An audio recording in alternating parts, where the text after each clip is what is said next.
Okay, we're going to do a little extra for our Kumdo students as well. Not as many of those anymore, but we still have them. I have my makeshift Kumdo dummy here. I made myself with carpet padding around actually water noodles, and then wrapped in duct tape on a 4x4 and 2x4 base. Very simple to make. Get some reinforced steel brackets for the connecting pieces, and there you have it. We ended up a little taller than I wanted, but it's good. You should always go up against a taller opponent.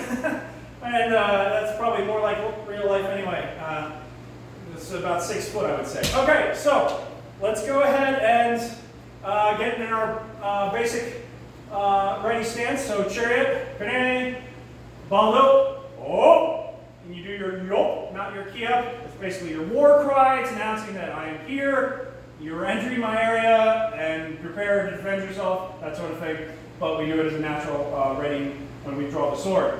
Okay, we have our 3 areas of attack that you can score points on in Kumdo, which is the right hand wrist, which is simulated by this right here, as if someone was holding their sword with their right hand right here. We would attack that right wrist. You can score a point that way. We also have the side, and of course front of the chest plate, which are all point areas that you can score on.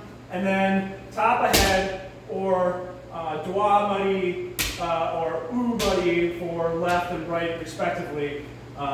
Muddy, huddy, sumok, and mok is the stabbing in the neck, which we don't really practice as much in sparring. A little dangerous, but we can do it on a dummy, no problem. So let's go ahead and, if you don't have one of these at home, you don't need it, use your bag.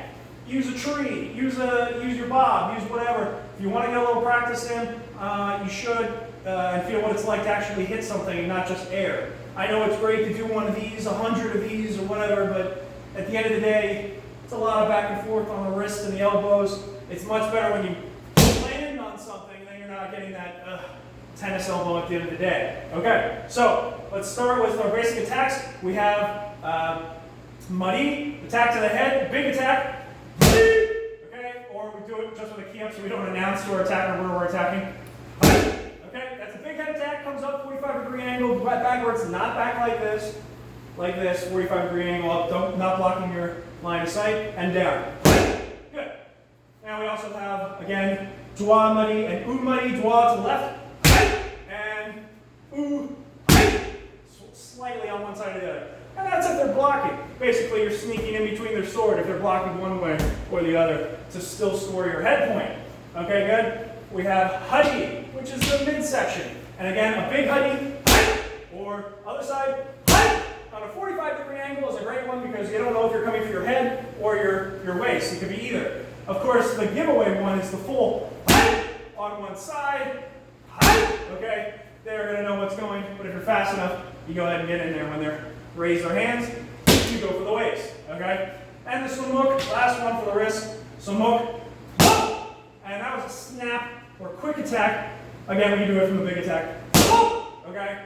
But you can do all these attacks with a snap attack as well, where you just hold the sword and you snap it, or side, or sumuk, okay? So, 2 types of attacks. Big attacks, you're going all in, leaving yourself exposed a little bit, well, at least not for a head attack, but for your waist. More power. In Kendo and in the Olympics, you'll see they, most of the time, are not going for power, they're going for speed, because they just need to tap it in order to get a point. It's an Olympic sport. And it's so fast, sometimes you don't even see it. But they're doing multiple attacks, usually a high-low, such as, or, you want to go back and forth.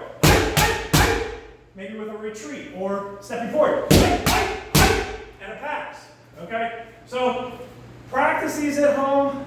Kumdo students, you can do many combinations. High-lows are always great combinations, but try and do 2 or 3, or 3 or 4. Okay, stepping backwards, but not giving up on your attack. It's the confidence that you project that makes you more fierce in battle, and usually unwavers the opponent. So that's what they firmly believe. You go ahead and you go through the opponent,